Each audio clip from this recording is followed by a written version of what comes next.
মুসলমান থেকে কি শাস্তিছে? হিন্দু। তার বাস্তব প্রমাণ আপনারা সোশ্যাল মিডিয়াতে দেখেছেন। স্বৈরাচার হাসিনার চাচাতো ভাই যার নাম হলো শেখ জোয়েল, এখন সে শেখ জোয়েল নামকে পরিবর্তন করে নাম রেখেছে বিধান মল্লিক। বিধান মল্লিক কি নাম, মুসলমান না হিন্দু? নাম ছিল শেখ সালাউদ্দিন জোয়েল, এখন নাম রেখেছে বিধান মল্লিক। বাবার নাম ছিল শেখ আবু নাসের, এখন নাম রেখেছে মুদীন্দ্রনাথ দত্ত। মানে এখন ওদের বাবা হলো মোদি, নরেন্দ্র মোদি।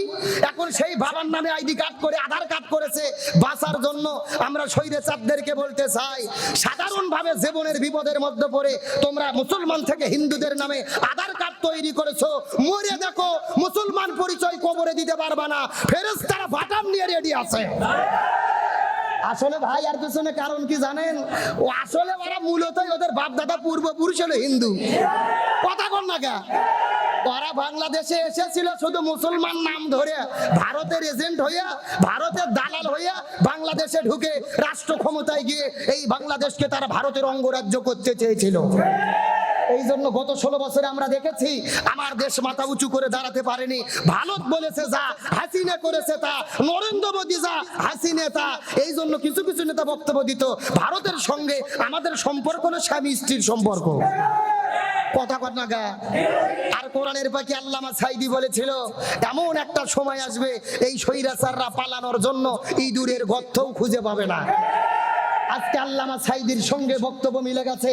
সুতরাং বলি, মুসলমান থেকে হিন্দুর নাম পরিচয় দিয়ে কোনো লাভ হবে না, তোমাদের বিচার হবেই হবে ইনশাআল্লাহ। তাহলে চিৎকার করে বলেন তো দেখি, আবু জেল্লা কয়টা কাজ করবেন? রাসূলের বিরুদ্ধে কয়টা কাজ করেছিল? আমার নবীকে জেলের মধ্যে বন্দী করেছিল শিবে আবু তালিব নামক জেলের ভেতরে। 1 নয় 2 নয় 3.5 বছর বন্দী রেখেছিল। চিৎকার করে বলেন কয় বছর? আমার প্রিয় বন্ধুগণ, মুসলমান ভাইরা গভীর মনোযোগ। বাপদাদার কোনো কিচ্ছা কাহিনী বলার জন্য আপনাদের মধ্যে আসে নাই, সরাসরি কোরআন থেকে রিলে করে আপনাদের মধ্যে শোনাচ্ছি। আবু জেল্লা 3টা কাজ করবে। প্রথম নম্বর কাজ হলো কোরআনের হক কথা যারাই বলবে তাদের জেলে বন্দী করবে। 2 নম্বর কাজ হলো আলেমদেরকে জেলে বন্দী করার পরে যদি তাদেরকে দিনের পথ থেকে ফিরানো না যায়, ইসলামের পথ থেকে ফিরানো না যায়, কোরআনের পথ থেকে ফিরানো না যায়, 2 নম্বর কাজ হলো লিয়াকতুলুকা, প্রয়োজনে তারা তাদেরকে হত্যা করে জমিন থেকে বিদায় করে দেবে। 1 নম্বর জেলে বন্দী করবে, 2 নম্বর হত্যা করবে। আর 3 নম্বর কাজ হলো এই দেশের মধ্যে যে আলেমদের জনপ্রিয়তা বেড়ে যাবে, যাদের মাহফিলে হাজার হাজার মানুষের সমাবেশ ঘটবে, লক্ষ লক্ষ যুবকেরা যে আলেমদেরকে আইডল বলে মনে করবে, এই আলেমদেরকে তারা দেশের মধ্যে থাকতে দেবে না, এই দেশ থেকে তারা বের করে দেবে। লিইকুরিজুকা, ওই জমিনের মধ্যে থেকে তারা বের করে দেবে। এই জন্য আবু জেল্লা 3টা কাজ করবে। 1 নম্বর জেলে বন্দী করবে, 2 নম্বর হত্যা করবে, 3 নম্বর দেশ থেকে বের করে দেবে। এখন আমি আপনাদের জিজ্ঞাসা করি, বলেন তো এই বাংলাদেশের মধ্যে যারা স্বৈরাচার ছিল গত 16 বছরের ভেতরে এই 3টা কাজ তারা করছে নাকি করে নাই? এ জোরে বলেন, করছে নাকি করে নাই? তার মানে বোঝা গেল 1450 বছর আগের আবু জেহেল আর বাংলাদেশের গত 16 বছরের আবু জেহেল, এদের ভেতরে বিন্দু মাত্র কোনো পার্থক্য। তবে আল্লাহর কি খেলা, স্বৈরাচার হাসিনা পালিয়ে গেল, আবু জেহেল বিদায় নিয়ে চলে গেছে। আবু জেহেলের বাড়ি ছিল কাবা ঘরের পাশে। আবু জেহেলের বাড়ি আর বাড়ি নাই। আবু জেহেলের বাড়িকে ইন্টারন্যাশনাল পায়খানা বানাইছে কে? কথা বল না কে? সারা পৃথিবীর মানুষ মক্কা মদিনায় হজ উমরা করতে যায়, কোনো কিছু করুক আর না করুক বেশি করে খায়, আর আবু জেহেলের বাড়িতে পায়খানা করে। এ কথা বল না কে? আর আমার দেশের যারা স্বৈরাচার ছিল, হাসিনা পালিয়ে গেছে, পালিয়ে যাওয়ার পরে তাদের ধান আপনার বঙ্গবন্ধু অ্যাভিনিউ গুলিস্তানে 12 তলা যে বাসা ছিল, বাংলাদেশের ঢাকার মানুষেরা তাদের অফিসগুলোকে অঘোষিত টয়লেট বানায় আনেছে। আর ধানমন্ডি 32 ভেঙে মাটির সাথে ঘুরে দিয়ে একটা করে ইটে নিয়ে যে টয়লেট বানাইছে। এগুলো কার খেলা? আল্লাহ তাআলা বলেন ওমাকারু ওমাকারাল্লাহ আল্লাহু খায়রুল মাকিরিন। তারাও ষড়যন্ত্র করে, আল্লাহ কিছু কৌশল অবলম্বন করে। কার কৌশল বিজয় হয়? আর আরবিতে একটা প্রবাদ বাক্য আছে, কামা তাদিনু তুদান, যেমন কর্ম এ বাস্তব প্রমাণ লক্ষ্য করেন। এই যে 3 দিন আগে বাংলাদেশে একজন মারা গেছে, ঢাকা বিশ্ববিদ্যালয়ের সাবেক ভিসি আরিফিন সিদ্দিকী। এ গত 16 বছরে স্বৈরাচার আওয়ামী লীগের দালালি করেছিল, আলেমদের বিরুদ্ধে শাহবাগের চত্বরে দাঁড়িয়ে স্লোগান দিয়েছিল, অথচ মরিয়া গেছে। জানাজার জন্য ইমাম খুঁজে পাওয়া যায়নি, হুজুর খুঁজে যাওয়া পাওয়া যায়নি। জোরে কোন আল্লাহু আকবার। একটা ভিডিও আপনারা দেখেছেন না? জানাজা শুরু আছে, কোনো ইমাম নাই, কোনো হুজুর নাই। একজন আরেকজন বলতেছে হুজুর কই, আরেকজন আরেকজন বলতেছে হুজুর কই। শেষ ম্যাচ কোনো হুজুর না পাইয়া ছুটকে ফাটকে এলাকার একজন জোর করে ধরে এনে নামাজ পড়াইয়া দিয়েছে। তার মানে বোঝা গেল আলেমদের বিরুদ্ধে দাঁড়ালে জানাজার ইমামও খুঁজে পাওয়া যায় না। এই জন্য আমাদের বাংলাদেশের তৌহিদি জনতাকে, ইমানদারদেরকে আমাদের একতাবদ্ধ হতে হবে। যারাই আলেমদের বিরুদ্ধে লাগবে, ইসলামের বিরুদ্ধে লাগবে, এদের জানাজা কোনো আলেমের দ্বারা হবে না। আমরা যদি এক হতে পারি, ওরা কিছু করতে পারবে? তার প্রমাণ এখন থেকে 8 বছর আগে বাংলাদেশের একজন সব্যসাচী কবি ছিল শামসুর রহমান।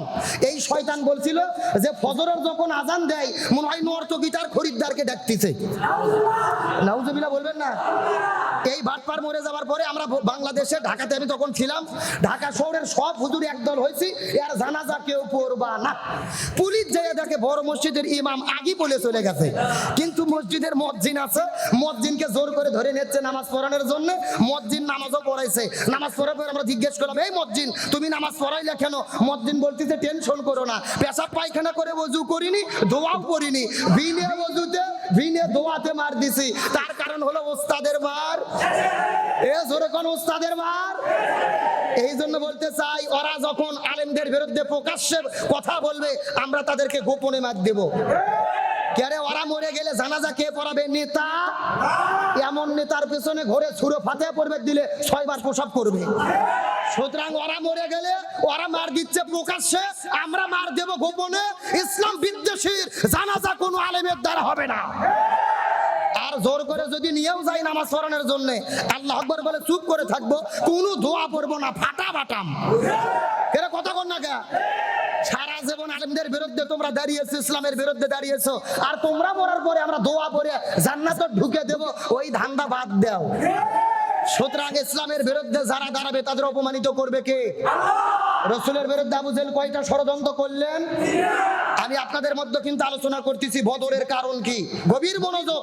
নবীর বিরুদ্ধে দেরুন্নাদ সংসদে 3টা আইন জারি হলো, ভাই মুহাম্মদকে বন্দী করো, না হলে হত্যা করো, না হলে দেশ থেকে বের করে দাও, ইসলামকে নির্মূল করো। কিন্তু আল্লাহর কি খেলা ফায়সালা। রাসূল করিম সাল্লাল্লাহু আলাইহি সাল্লাম আবু বকরকে সঙ্গে করে নিয়ে মদিনায় হিজরত করে চলে গেলেন। সুবহানাল্লাহ বলেন।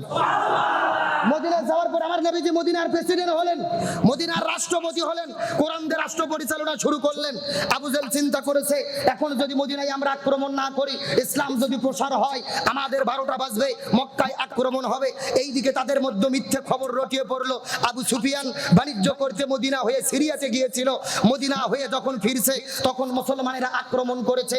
এই খবর শোনার পরে আবু জেহেল 1000 সৈন্য নিয়ে মদিনার দিকে অগ্রসর হলেন। জোরে বলেন কয় হাজার? গভীর মনোযোগ লক্ষ্য করুন। 1000 সৈন্য নিয়ে মদিনার দিকে আক্রমণ করলেন, রওনা করলেন। 12ই রমজান আমার নবীজির কাছে খবর চলে গেল যে আবু জেহেল মদিনার দিকে আসতেছে। 12ই রমজান নবীজি খবর পাওয়ার পরে সাহাবীদেরকে ডেকে নিয়ে এক জায়গায় বসে গেলেন। তোমরা পরামর্শ দাও কি করতে পারি। সাহাবীরা বলে, ইয়া রাসূলুল্লাহ, আমরা প্রয়োজনে জীবন দেব, তারপর আবু জেহেলের কাছে মাথা নত করব না।